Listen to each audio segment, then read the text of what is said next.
মাননীয় স্পিকার, আমি আপনার মাধ্যমে মাননীয় বিরোধী দল নেতাকে বলছি, এক একটা বিলের মধ্যে এমনও আছে 3-4টা অর্ডিন্যান্স ইনক্লুডেড আছে।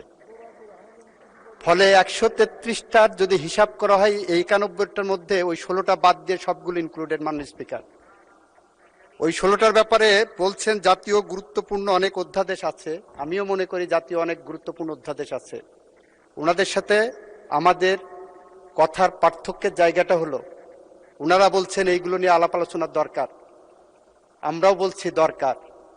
ইতিমধ্যেই এই পার্লামেন্টে ওইগুলোর উপর ডিবেট হয়েছে মাননীয় স্পিকার, পরশুদিনই, গতকালকে অথবা পরশুদিন, গতকালকেই মানবাধিকার কমিশনের আইনের উপর ডিবেট হয়েছে, সুপ্রিম কোর্ট সচিবালয় আইনের উপর ডিবেট হয়েছে, সুপ্রিম কোর্টে বিচারক নিয়োগ আইনের উপর ডিবেট হয়েছে। গুম কমিশনের বিষয়ে কি কারণে গুম কমিশন আমরা আরো বেশি বাছাই করব সেটা আমরা বলেছি। সুতরাং ওনারা ডিবেট করার পরে ভুলে গেছেন যে ওনারা ডিবেট করেছেন। আমরা বিনয়ের সাথে বলছি, আমরা আবারও বলছি, আমাদের বিলের মধ্যেই মানবাধিকার কমিশনের আইনের রহিতকরণ এবং হেফাজত বিলের মধ্যেই সেখানে প্রিএমবেলে আমরা সুস্পষ্টভাবে বলেছি আরো বেশি যাচাই বাছাই করা প্রয়োজন, স্টেক হোল্ডারদের সাথে আলোচনা করা প্রয়োজন।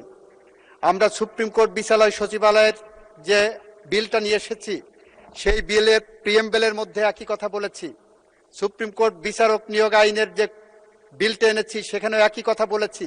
এবং এইটার উপরে ওনাদের পক্ষ থেকে আপনি 10 মিনিট, 12 মিনিট, 15 মিনিট করে সময় দিয়েছেন, ওনারা ডিবেটে অংশগ্রহণ করেছেন। আজকে এসে হঠাৎ করে বলছেন আমরা ডিবেট করতে পারিনি ওইগুলোতে। আজকে এসে বলছেন 91টা বিল পাশ হলো, তাহলে 133টার বাকিগুলো কি হলো?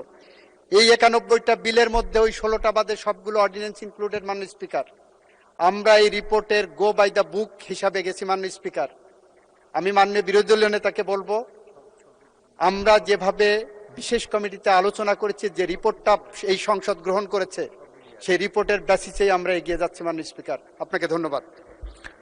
ধন্যবাদ মাননীয় বিরোধী দলের নেতা। বলুন বলুন। ইনশাআল্লাহ আরো দেখা হবে, এখানেই দেখা হবে। তবে আজকের মতো দুঃখ নিয়ে আমরা ওয়াক আউট করছি। আসসালামু আলাইকুম।